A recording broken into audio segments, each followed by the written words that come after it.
আমি দেখেছি জানো কি, প্রভু রাম যেন মাতা সীতাকে নিয়ে যুগলে এসেছে। হরি হরি বল, হরি বল, হরি বল।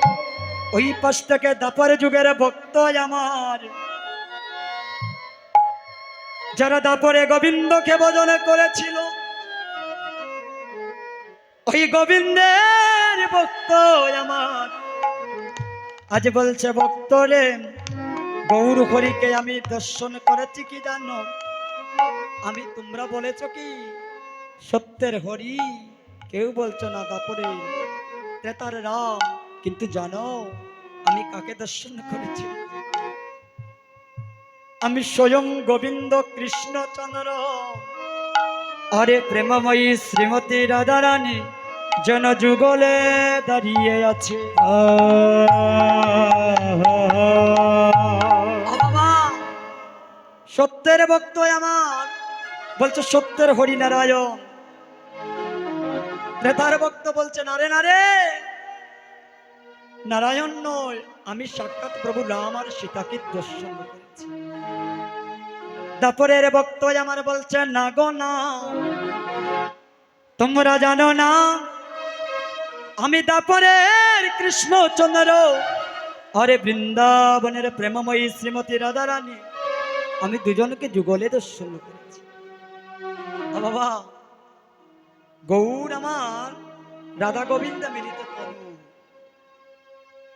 এই কলির যুগের ভক্ত নয়ন আনন্দ দাস ঠাকুর, তিনি বলছে যা যা কিছু বলো তাতে বাধা নেই, যেই গৌর সেই হরি, যে সত্যের হরি তেতায় ধনুকধারী, যে দাপরে বংশীধারী, সেই কলিতে হয়েছে কুমুলডনধারী গৌর হরি বল, হরি বল।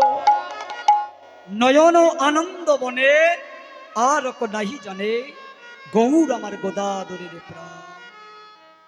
ও বাবা নয়নানন্দ দাস ঠাকুর সেই মহাপ্রভুর ভাব দর্শন করিয়া বুঝতে পেরেছে গদাধর পণ্ডিত, যিনি রাধারানীর 5টি বান থেকে যার উৎপত্তি হয়েছিল গদাধর, ওই গদাধর পণ্ডিত মহাপ্রভুর বাবকান্তি দর্শন করিয়া আজ কি করেছে বাবা? সচির নন্দন গৌর হরির বামে দাঁড়িয়েছে। নয়নানন্দ দাস ঠাকুর বলছে ওরে দেখো দেখো, আজ যেন গৌর গদাধরের পূর্ণ মিলন হল। এই গদাধর যিনি হচ্ছে রাধারানীর 5টা বান থেকে সৃষ্টি, নয়ন আনন্দ বনে যার কো নাহি জানে, আর কোনাহি জানে, ওরে গৌরা আমার গদাধরের, ওই গদাধরের প্রাণ, গদাধরের প্রাণ। ও বাবা গদাধর সময় জানিয়া বলে এই তো সময়ে যাই, মহাপ্রভুর বামে দাঁড়াই, আজ রাধা গোবিন্দ পূর্ণ চন্দ্র একত্র হয়েছে। যেই গৌর বাবা বৃন্দাবনের কৃষ্ণ আর সেই প্রেমময়ী শ্রীমতী রাধারানী রাধা গোবিন্দ মিলিত তনু যুগ হয়ে কলিতে এসেছে। আর যখন গদাধর ওই রাধারানীর 5টা বান থেকে সৃষ্টি, গদাধর এই সময় বুঝিয়া মরম বুঝেছে, আজ যখন বামে দাঁড়িয়েছে, আজ রাধা গোবিন্দের পূর্ণ যেন চন্দ্র উদয় হয়েছে। আর বৈষ্ণব পদকর্তা বলছে দেখো আজ গৌর গদাধরের মিলন হয়েছে। টুলুর ধ্বনি